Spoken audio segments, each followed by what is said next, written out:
Sobat Kairos yang dikasihi Tuhan Yesus Kristus, firman Tuhan bagi kita saat ini tertulis dari Filemon pasal 1 ayat 15 sampai ayat 16. Beginilah firman Tuhan. Sebab mungkin karena itulah dia dipisahkan sejenak daripadamu, supaya engkau dapat menerimanya untuk selama-lamanya, bukan lagi sebagai hamba, melainkan lebih daripada hamba, yaitu sebagai saudara yang kekasih.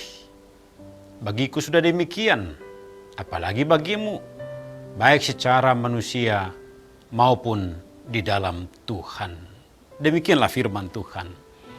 Sobat Kairos yang dikasihi Tuhan, dalam kehidupan ini kita tidak bisa menghindari relasi dengan orang lain. Dan di dalam setiap relasi selalu ada potensi luka. Tidak ada hubungan yang sempurna. Kadang kita disakiti, kadang kita juga yang menyakiti. Kadang kita dikhianati, kadang kita juga gagal menjaga kepercayaan. Dan pertanyaannya bukan lagi apakah kita akan terluka, tetapi apa yang kita lakukan ketika luka itu terjadi. Disinilah firman Tuhan hari ini berbicara kepada kita. Ada sebuah kisah tentang hubungan yang rusak, tentang seseorang yang pergi meninggalkan tanggung jawab, bahkan membawa kerugian bagi tuannya. Tetapi kisah ini tidak berhenti pada kegagalan. Tuhan menulis kelanjutan cerita yang berbeda, yaitu pemulihan. Itulah kisah Onesimus, seorang budak yang melarikan diri dari tuannya Filemon.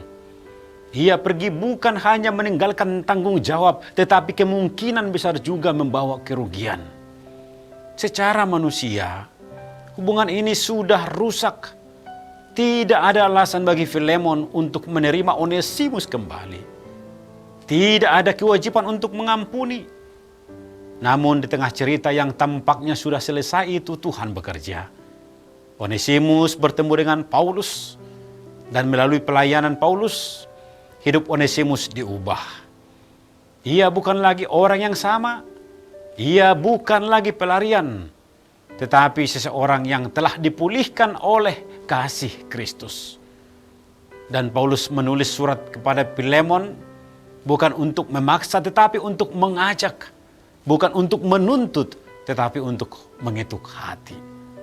Sobat Kairos yang dikasihi Tuhan, ada 3 hal penting yang bisa kita pelajari dari firman Tuhan hari ini. Yang pertama, Tuhan bisa memakai perpisahan untuk rencana pemulihan. Paulus berkata, mungkin justru untuk itulah dia dipisahkan sejenak.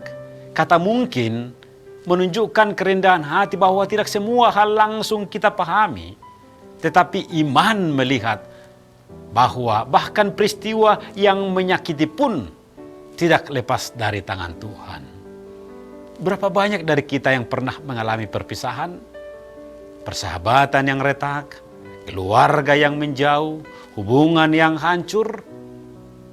Saat itu terjadi, kita sering bertanya, Tuhan, kenapa? Namun firman Tuhan mengajak kita melihat dengan perspektif yang berbeda. Bagaimana jika Tuhan sedang bekerja di balik perpisahan itu? Bagaimana jika Tuhan sedang membentuk, mengubah, dan mempersiapkan sesuatu yang lebih indah? Onesimus pergi sebagai pelarian, tetapi kembali sebagai pribadi yang baru. Kadang Tuhan mengizinkan jarak supaya terjadi perubahan. Kedua, pemulihan sejati mengubah identitas, bukan hanya keadaan. Paulus berkata, bukan lagi sebagai hamba, melainkan lebih daripada hamba, yaitu sebagai saudara yang kekasih. Ini luar biasa. Status Onesimus berubah dari hamba menjadi saudara. Ini bukan sekedar rekonsiliasi dangkal, ini transformasi total. Sobat Kairos, dunia mungkin hanya mengenal pengampunan sebatas sudah tidak apa-apa. Tetapi dalam Kristus, pemulihan membawa identitas baru. Orang yang pernah menyakiti kita tidak lagi kita lihat sebagai musuh, tetapi sebagai sesama yang dikasihi Tuhan. Orang yang pernah gagal tidak lagi kita labeli dengan masa lalunya, tetapi kita lihat sebagai ciptaan baru. Pertanyaannya, apakah kita siap melihat orang lain dengan cara pandang yang baru? Seringkali kita berkata, kita sudah mengampuni, tetapi masih mengingat masa lalu mereka. Kita masih menaruh jarak di hati. Kita masih memberi label, tetapi Kristus melampaui itu. Kasih Kristus berkata, aku menerima engkau bukan karena masa lalumu, tetapi karena anugerah Tuhan dalam hidupmu. Ketiga, kita dipulihkan bukan hanya untuk diri sendiri, tetapi mengasihi kembali. Perhatikan Onesimus, tidak hanya dipulihkan untuk hidupnya sendiri, ia dipulihkan supaya relasinya dengan Filemon juga dipulihkan. Pemulihan sejati selalu mengalir keluar.